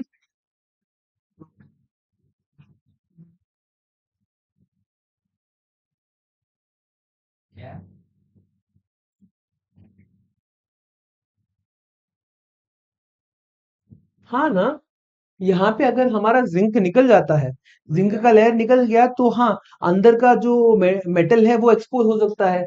ये शायद गलत लिखा है, ठीक है। The galvanised article is protected against rusting if the coating is not broken, not broken. अगर कोटिंग तुम्हारा ब्रेक हो जाता है तो प्रिवेंशन तुम्हारा खत्म हो जाता है, ठीक है। अलॉइंग, अलॉइंग क्या होता है, एट्थ क्लास में भी सीखे हो तुम, होमोजीनियस मिक्सचर्स के अंदर दो अलग अलग मेटल्स को जब हम लोग मॉल्टन फॉर्म में उन दोनों को मिक्स कर देते हैं, it is a method of improving the properties of a metal by mixing the metal with another metal और a non metal, another metal या फिर एक नॉन मेटल के साथ अगर तुम मिक्स कर दो। Iron is the most widely used metal but never used in its pure state, pure state में हम लोग आयरन को इस्तेमाल नहीं करते, this is because pure iron बहुत ज्यादा सॉफ्ट होता है, ठीक है, and stretches easily when hot, but if it is mixed with a small amount of carbon, तो वो हमारा क्या बनाता है पता है, स्टील।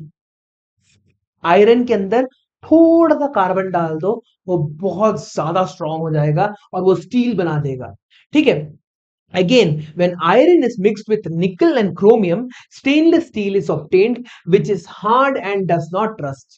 रस्ट भी नहीं करेगा, तुम्हारा स्टेनलेस स्टील बन जाएगा वो, ठीक है। स्टेनलेस स्टील प्लेट्स, ठीक है, हाँ, स्टेनलेस स्टील प्लेट्स में तुम क्या क्या, इंडियन खाने में इतने सारे एसिडिक बेसिक चीजें होती है, तुम्हारा कोई रस्टिंग नहीं हो रहा है वहां पे, है ना। तुम्हारा कप कप से हम लोग उसको बाहर रखते हैं, हाँ, बिल्कुल टार्निश नहीं होता है। नॉर्मल जो आयरन प्लेट होगा वो तो काला होके क्या बोलते हैं, ब्राउन होके उसको उसमें से फ्लेक्स निकलने लग जाएंगे। स्टेनलेस स्टील तुम्हारा रस्ट नहीं करता है, ठीक है। सो इसी को हम लोग क्या बोलते हैं, अलॉइंग। ये दो प्रोसेस को याद करके रख लेना। गैल्वेनाइजेशन के अंदर हम जिंक की कोटिंग लगाते हैं और अलॉइंग में हम लोग दो अलग अलग चीजों को हम लोग ये करते हैं। भी आरे हाथ पीछे, हाँ, मेरे को टाइपिंग सुनाई दे रही है इसलिए मैं बोल रहा हूं। Alloying of gold, pure gold is very soft, it is called 24 carat gold, ठीक है। To increase the strength and hardness of gold and to make it suitable for jewellery making, gold is alloyed with either silver और copper. 22 carat gold का मतलब क्या होता है, तुम एक पूरे के पूरे गोल्ड को 24 पार्ट में बांट दो, जिसके अंदर 22 पार्ट तुम्हारा गोल्ड है और बाकी का जो दो पार्ट है वो तुम्हारा सिल्वर है या फिर कॉपर है। ये क्यों किया जाता है, ये इसलिए किया जाता है ताकि हमारे जो अलग अलग बड़े बड़े भारी भारी ज्वेलरीज बनते हैं, है ना? हमारा जो रिंग हो गया। अब सोचो गोल्ड रिंग तुम्हारे पास है, गोल्ड रिंग अगर गलती से तुम्हारा बीच में हाथ लग जाता है कहीं पे, वो चपटा हो जाएगा। It will become, it is so soft, बहुत ज्यादा सॉफ्ट होता है। ठीक है, तो उसको रीइंफोर्स करने के लिए, एवरीडे यूज के लिए, पहनने के लिए हम लोग क्या करते हैं, we put a small amount of silver और कॉपर, ताकि वो थोड़ा स्ट्रांग हो जाए और एवरीडे यूज में वो डैमेज ना खाए। ठीक है, it should not take in damage. Clear? अगला, now, when the coating of a metal is done with the help of electricity by making the use of another metal, it is known as electroplating. Galvanization is not known as electroplating, क्योंकि तुम बस zinc के solution में उसे dip कर रहे हो बस। ठीक है, यहां पे इलेक्ट्रोप्लेटिंग के अंदर तुम लिटरली एक अलग सा मटेरियल को डिपॉजिट करते जा रहे हो on top of the other metal. ठीक है, an alloy is a homogeneous mixture of two or more metals or a metal and a non-metal. It is prepared by melting the primary metal and then dissolving the other metal in definite proportions.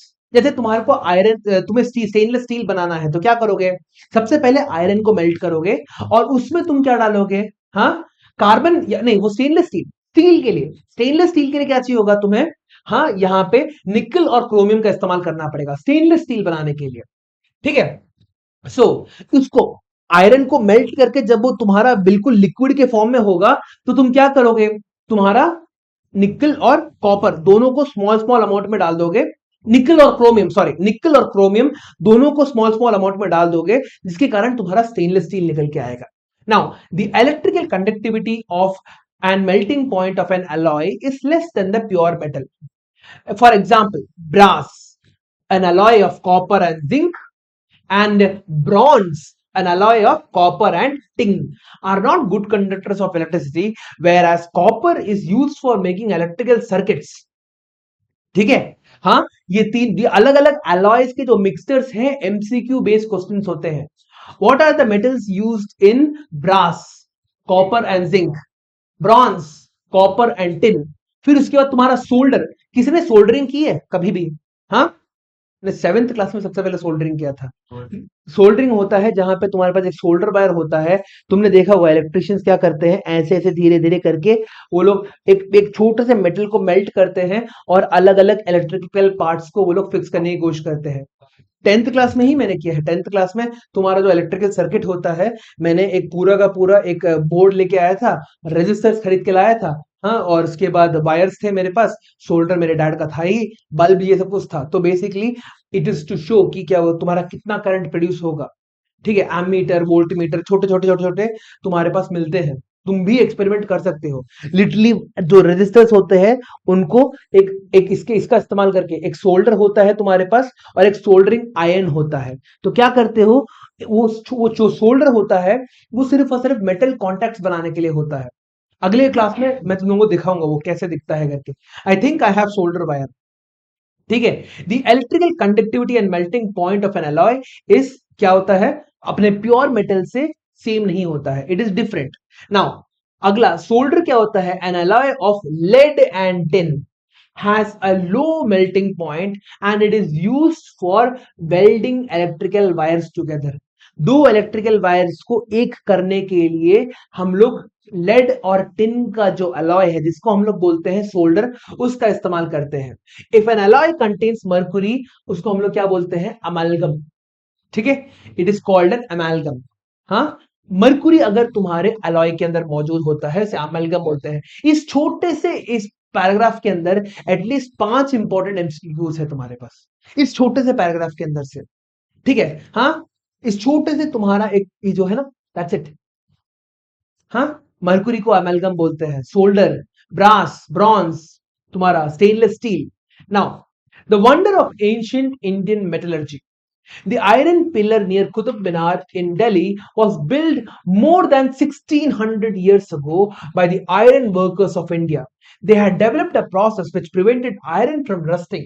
This is due to the presence of a thin layer of magnetic oxide, that is Fe3O4. This is due to the presence of a thin layer of magnetic oxide on the surface. For its quality of rust resistance, it has been examined by scientists from all parts of the world.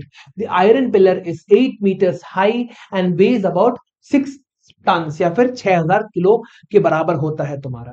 ठीक है, वो अभी भी बहुत time तक it was क्या बोलते हैं, लोगों को पता नहीं था कि उन्होंने किया क्या था। ठीक है, फाइनली दे रियलाइज कि एक मैग्नेटिक लेयर बना के रखा हुआ है Fe3O4 का, iron 3 oxide, sorry iron 3 oxide नहीं, मतलब क्या बोलते हैं, Fe2O3 Fe3O4, हाँ ठीक है।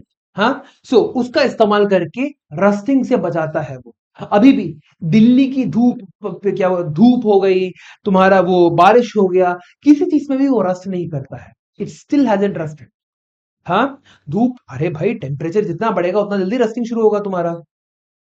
धूप जितनी होगी उतना टेम्परेचर भी तो होगा, है ना। सो इस वीडियो में हम लोगों ने हमारा मेटल्स और नॉन मेटल्स का पूरा जो पोर्शन है कंप्लीट कर दिया है। ठीक है, हाँ। और अभी अगले I am after a while I am going to play put more videos जहां पे थोड़े बहुत इंपॉर्टेंट क्वेश्चंस जो मेरे को लग रहे हैं उनके ऊपर भी मैं एक वीडियो बना के तुम लोगों को भेज दूंगा। ठीक है, okay. So I really hope आप लोगों को मेरा वीडियो अच्छा लगा होगा, और अगर वीडियो अच्छा लगा है तो प्लीज लाइक शेयर और सब्सक्राइब जरूर करिए, और फिर मिलते हैं अगली क्लास में, मिलते हैं। ठीक है, चलिए बाय।